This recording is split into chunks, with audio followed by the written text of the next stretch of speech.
Há alguns anos, decidi parar de tomar remédios e vou te contar como tem sido essa experiência nesses últimos anos. Então, minha relação com remédios começou cedo. Desde a adolescência, tive problemas com depressão e transtorno bipolar, o que me fez passar por terapias e consultas com psiquiatras que me receitaram remédios que eu precisaria tomar até que eu voltasse a ficar bem. Porém, eu nunca me adaptei com nenhum desses remédios. Até tentei tomar por um tempo, mas eu sempre abandonava o tratamento. E eu não conseguia entender o que tinha de errado comigo e o porquê eu nunca me adaptava com esses remédios. Então decidi encarar a vida de outra forma. E foi nesse momento que as drogas começaram a se fazer mais presentes na minha vida. Intuitivamente eu sabia que era uma péssima ideia, mas foi a maneira que eu consegui lidar com a minha vida naquele momento. Até que aos 20 anos, eu decidi me internar porque eu não aguentava mais viver aprisionado nos meus vícios. Eu já não tinha mais força para parar sozinho e naquele momento, a única coisa que poderia me ajudar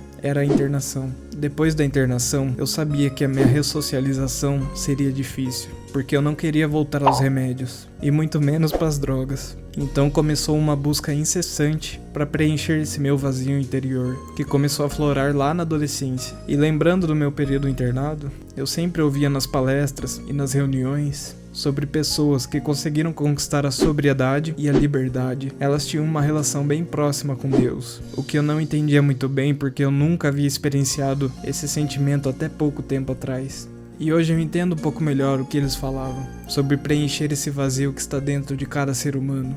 E Deus é a forma que muitos encontram de se conectar com algo maior. Mas você pode se conectar de outras formas, com essa ideia de Deus, universo, cosmos, divindade. Mais importante que o nome que você dá é a forma como você se conecta com esse ser superior. Pode ser pela natureza, por orações, meditação, Bíblia, lugares, pessoas. Encontre algo com que você se identifique. Se conectar com algo que transcende a nossa própria vida é a maneira mais humana de se superar vícios e males mentais. Digo isso por experiência própria, porque boa parte da minha vida eu fui um agnóstico e sempre busquei outras formas de preencher esse vazio existencial. E por muito tempo procurei maneiras de fazer isso, mas nunca havia conseguido. Só nos últimos anos pude me conectar com algo realmente superior a tudo que eu acreditava. Porque muitas vezes que ouvimos falar de Deus, parece algo distante, quando na verdade, Deus está em todas as coisas, desde o menor grão de areia até a lua e toda a galáxia que nos cerca, e inclusive dentro de nós. E quando passamos por esses momentos turbulentos na nossa vida, muitas vezes é por causa da forma que enxergamos o mundo e a nós mesmos. Quando não entendemos que o ser humano faz parte da natureza, nos colocamos à parte dela.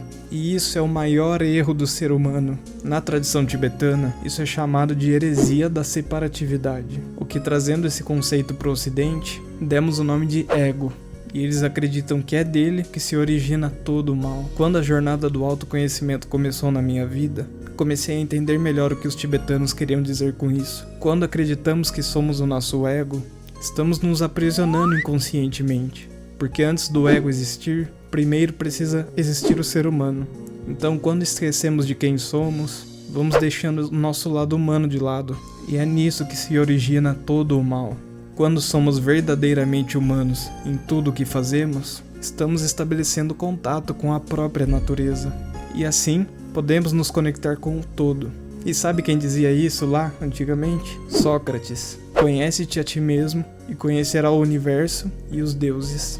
E essa falta de conexão com a natureza é o que nos afeta emocionalmente e espiritualmente. E quando não sentimos que fazemos parte dela, é onde nasce a maioria dos vícios e dos males mentais. Então é impossível estabelecer uma conexão sincera com Deus se você primeiro não se autoconhecer. Mas quem é que nos ensina isso, não é mesmo? Sem saber que esse era o caminho, fui descobrindo quem eu realmente sou e comecei a me libertar de coisas que me aprisionavam, tanto drogas, remédios, quanto pensamentos destrutivos. Mas entenda que essa é a minha história de vida e foi a maneira que consegui lidar com meus problemas. Não estou dizendo que os remédios são inúteis e que todos deveriam buscar autoconhecimento, ao invés de tomar remédios. Um não anula o outro. Então busque aquilo que te faz bem, que te faça ser uma pessoa mais consciente. Nunca deixe de procurar entender quem você é, porque a sua vida é a coisa mais importante do mundo.